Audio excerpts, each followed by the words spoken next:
All right, everybody grab a seat. Thanks for being prompt. Thanks for being on time. I've been looking forward to this part of the program now for a number of weeks, and I just want to remind you the point of this. The point of this presentation is not to teach you how to be a horse trainer or how to ride well, although Heather's available to do that if you have an interest in that. But the point of it is not to teach about horse training. The point of it is for you to look at how one of the top horse trainers and riding instructors in the state of Oregon, how she does it, how she puts this together, and for you to translate it and see how you can use what she does to negotiate, if you will, to negotiate with a 1,200-pound animal, how you can use it to negotiate with your 1,200-pound customers, government agencies, vendors, landlords, creditors, millennial employees, whatever it might be. So with that, I want to introduce you to Heather Zumwalt, and you're in for a real treat.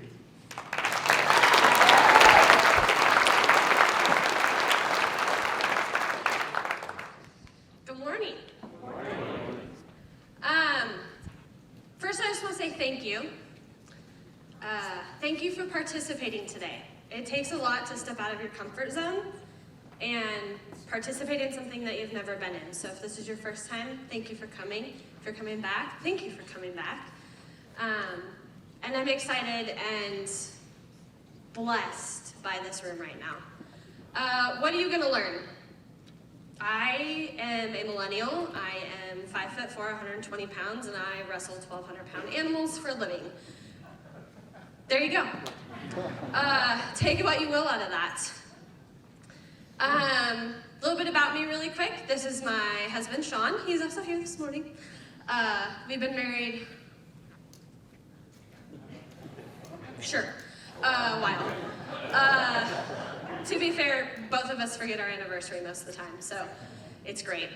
We have a 17-year-old daughter. This is Bailey. She's a senior at Mountain View. And we have a 7-year-old son, Bentley, who entertains the world. He is a first grader at Eastmont. And then these are my other two children. The one with Bentley on the back, that is Lexi. She is my 25-year-old mare. I've had her most of her life, and she has taught me so much. The little one on the left is our newest addition. That is C'est la Vie. And she was a 2-year in the making godsend. And I'm so excited to do what you're about to witness and pull the most potential out of her. Right now, she's just spoiled rotten. The first thing I want to talk about is my why, which is so interesting that you brought up the millennials and their why. Weird. Yes, exactly. My why. I grew up, I was told go to school, go to college, get a career, and the entire time, this is my passion. I have been on a horse since I was 8 years old. I have competed, and I have always been drawn back to them. So finally I said, the heck with it, here's my why. I may live in a stall and be broke, but I don't care because I enjoy it. So my why, when I walk into training a horse, there's 3 things that I look at that I go, I don't care what horse I have, here's my why. My why is to find their balance, to find their rhythm, and through those things to give them strength. I don't care what aspect that is. Is it a barrel race? Is it a Western pleasure? Are they going out for trail? Are they a pasture pet? Doesn't matter. That's my why. However, they are an animal, and they have their own why, but they can't speak that to me. So, as I take on a horse, these are the 3 things that might be their why not. Why are they not able to give me balance, rhythm, and strength? One can be because of trauma. That can be a physical trauma, that can be an emotional trauma, that could be a mental trauma. There's so many aspects that come with that. One can be an injury. They are athletes. They work hard. They trip and fall on their face, just like I do. Very possible, by the way. If I fall, just laugh, I'll get up, it's fine. So injury recovery. Do they have a physical limitation that's keeping them from the ability to have rhythm in their movement. The last is a lack of knowledge. They just don't know. They've never been taught how to do this. It didn't happen. It wasn't part of their growing up. It wasn't part of their world. So when I go into training, this is the first thing that I look at. My why and what is their why not. This is Dutch. Dutch is not my normal horse. He is a warm blood. I like quarter horses. Quarter horses have huge butts, and they use them and they're powerful. Warm bloods have a lot of energy. They are tall, they are slender, and they want to go. He is one of my perfect examples of why. I got a phone call, said, hey, I have a horse. He's a 1-year-old. I live up in the top of Washington. He is currently down in Sisters. I need to move him. Are you available? Sure, you're gonna send your random horse to me. Why not? The next day, Dutch shows up in a trailer, loose, and he's big. This picture is the top picture of the day that he arrived. And when he arrived, his withers, so his shoulders, were about this tall. As a yearling, that's a 1-year-old baby. In reference, when he left as a 3-4-year-old, they were here. And legs that he had no control over. It was hysterical. He showed up, he was underweight, significantly, and come to find out he had had a little bit of trauma. The reason he was in Central Oregon is that he ate his flesh off of his body because up where he was born, he was allergic to the environment. And he came down to Central Oregon to try and change that. So he had a physical trauma and an emotional trauma, which leads to a mental trauma, all before he was the age of 1. Then the little darling decided to jump out of a fence and ended up with 15-ish stitches and a drain tube, which the owners forgot to tell me about before he arrived.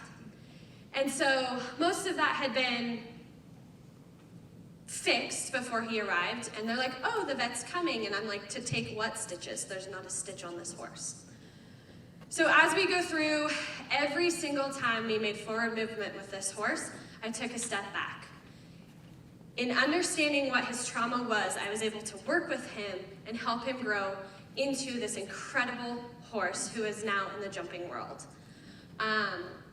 But first I had to understand his why not before I could understand and help him understand my why, which in turn helps to create a partnership. And that partnership is for success. He's so cute. So in this is a video. It's kind of difficult to see, and I'm sorry for that. But Dutch had no confidence, and he has these gangly legs. So in that, he had to learn how to use them, and he was scared to death. In gaining confidence with him, he was able to understand my why. I want to help you have confidence. And through that, we're gonna work together so that you can balance and have rhythm.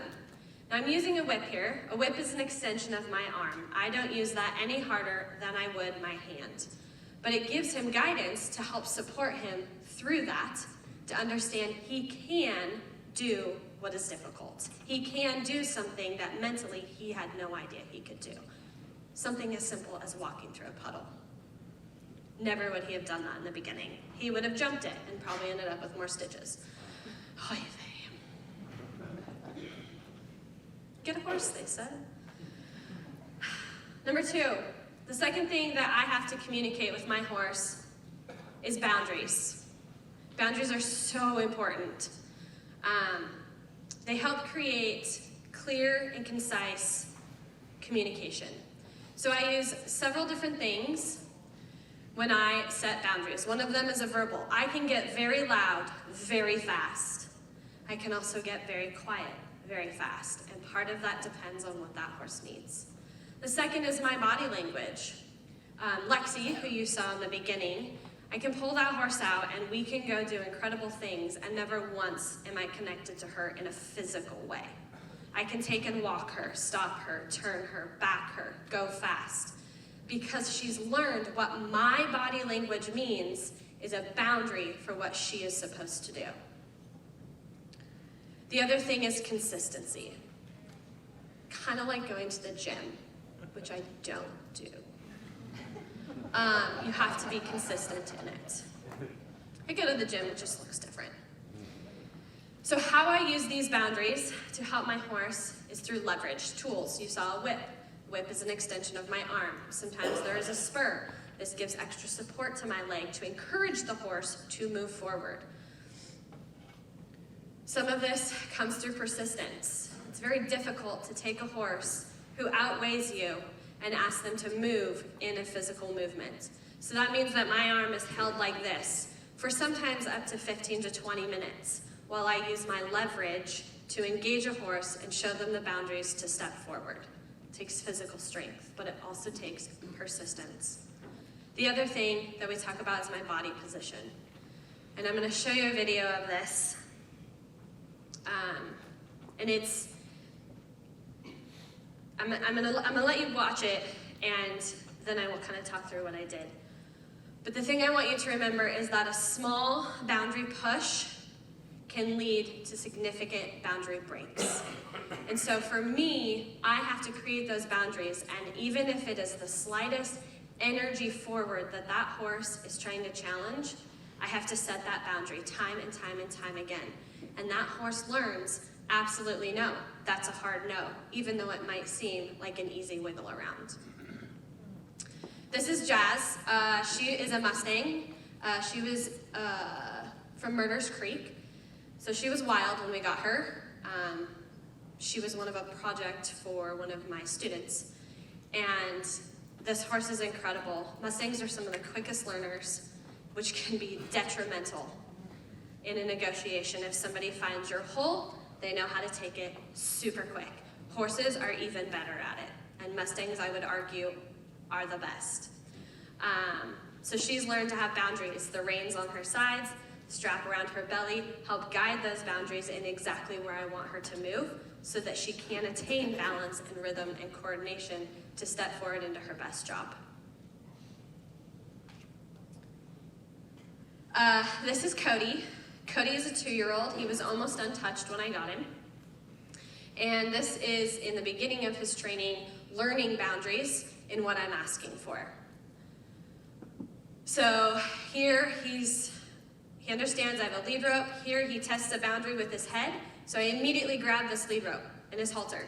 And I set a boundary that says, you may not absolutely walk over the top of me. In that, he understood that boundary. I'm asking him to engage his ribs and lift his back so that he's balancing on his own body. It's like a 4-wheel drive car. I don't want him in 2-wheel drive on the front. I want all 4 quadrants, 2 shoulders, 2 hips, so that he has balance to carry himself. That's his job, not my job to hold him up. May wrestle him, but not my job to hold him up. 1,200 pounds is a lot of weight. I'm tiny, okay? So all of this comes together to create boundaries, and the only way I set those boundaries is through my leverage. I have leverage points. The third part of my business is that I teach lessons. So not only do I work with the animals, but then I also work with the owners and the riders. So much fun working with people. It truly is. I'm entertained most days. But how this comes together is I have a human who has their own emotions, thoughts, feelings, both physical and emotional. I have an animal who has all of those same things, and they don't always match on the same day. They're not a tool, they're a being. So taking those and saying, okay, human, here you are today. Okay, equine, here you are today. How are we going to come together and not kill each other? One is I have to have the correct terminology. So if I come out here today talking to you all about haunch turns, forehand turns, side passing, transitions, flying lead changes, you're going to be like, what are you talking about? So I break it down into terminology that they can understand. 4-wheel drive car, front end, back end, same on a horse. My terminology has to match the terminology of the owner so that we can be on the same page before bringing in the partnership of the horse. The horse has to understand my body terminology of what those boundaries are to understand when I throw the owner in and the owner's terminology is off in their body language, asking for something they don't even realize that they're asking for. The second is the delivery. So if I stand a certain way and my body's facing forward, it's like drive for my horse. She better be moving. She better be stepping with me. If I stop, that horse better stop. So when I'm talking and bringing in the owner, that squeaks. That's not gonna work. Sorry guys. It has to be at the same point. So when I'm talking to my owner and they're talking like this and their horse keeps moving forward and they keep getting upset, they have their horse in drive, but they don't realize they're in drive. They think they're in park. So I have to teach them to turn their body. This is how you tell your horse to stand. If you're in this position, you and your horse are on the same page. If you're in this position, you have a different expectation, you're not on the same page. You're not going to get the same outcome. The third part of that is consistency. I have to use the same terminology with that owner, which goes back to the generations. So much fun. Terminology I use with my 79-year-old wonderful client who has his pet horse is different than the terminology I'm going to use for my top competitors. And they're going to be at different speeds. I can talk very fast. This is actually slow for me most of the time. The second part to that is the person understanding their body awareness and the patience for themselves to execute that. Also giving them the opportunity for consistency. As they do this, my question that I'm typically asking is, not can what we accomplish together, but with balance and boundaries to attain a partnership for the highest level of success. So my example, this is Janelle. Janelle, I'm gonna cry. Janelle has since graduated. I miss her dearly. And this was one of her top rides. And it took a long time to get here with her. I'm cracking up that there's a fly bugging me right now. This horse she got, and the first year she goes, Heather, I feel like I'm an octopus riding this horse. My legs are everywhere. So this is one of the examples of what it looks like to take the human and the horse and put them together for an ideal partnership. She won across Oregon and Washington with this ride. To be able to take this horse, watch her position. Her ear, her shoulder, her hip, her heel align. Here she does a flying lead change. Her body never moves. How did she cue that horse for exactly what she wanted? This is a difficult maneuver. Her body never moves. As she comes around this corner, she transitions. Her body never moves. How did she communicate with this horse to then ask him to lengthen into an immediate halt? It's beautiful when it's done, but to get to that level takes a lot of consistency, time, and patience. These are a few of my high success that have taken all of this and applied it into what it means to have a partnership moving forward with an animal that you can only communicate a certain way, having to get on the same level of communication to achieve the same outcome. There's this, I work a lot with 4-H. In 4-H, there is this thing called the Dad Potter 10-step. It is 10 steps of perfection. In applying for this, you're allowed one mistake if you correct it. The moment you make a mistake, you are done, and you have to reapply and try again. There's also, you can do 3 steps of it with absolutely no mistakes. So the one in the middle holding up 10 is my first 10-step client, and she worked 2.5 years on this little horse that she trained to achieve that. And she was the first one in Oregon in over 11 years to accomplish it. Yeah. The others pictured in the top left is Josie. She has achieved 2 of her 3 steps, and this year she failed her 10-step. So a horse has a hoof. She failed it by 1/4 of a hoof. But she's like, I'll do it again next time. Sarah in the bottom has achieved 2 of her 3 steps. She has since graduated. That was her last year. Those are all medallions, which means she was the top 10% in the state in 3 of her classes that she competed in. The one on the right is my daughter. And she took that horse, having 2 months to ride him, went out and said, you know what, I'm gonna try it, and passed her 3-step. Yeah, I was actually skeptical, and she did it. But the only reason she did it is because she knew her body awareness, she knew her communication tools, she took them, she applied them to her horse, who understood them and came together for a partnership that said, we can do this. We can do the hard things because we've done the work to step into that. Okay, there's 2 places I cry. 10X members. So what does that mean?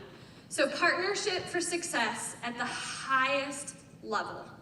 To me, that means taking my why, taking my boundaries, and putting them together in a partnership. So I want to ask you this morning, what steps do you take to understand your negotiating partner's resistance points? Everyone has resistance. What is their why not? And how can you use that? Second question, within your negotiating boundaries, how do you establish leverage points? Remember, leverage means it's easy for me, but makes it difficult for them. And the third is, what strategies do you use to build a partnership for success in negotiations? Thank you for your time this morning and enduring me talking about my passion.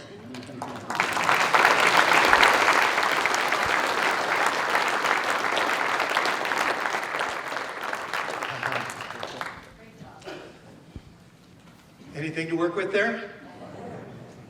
Okay, you got 20 minutes. Translate this into negotiating strategies, both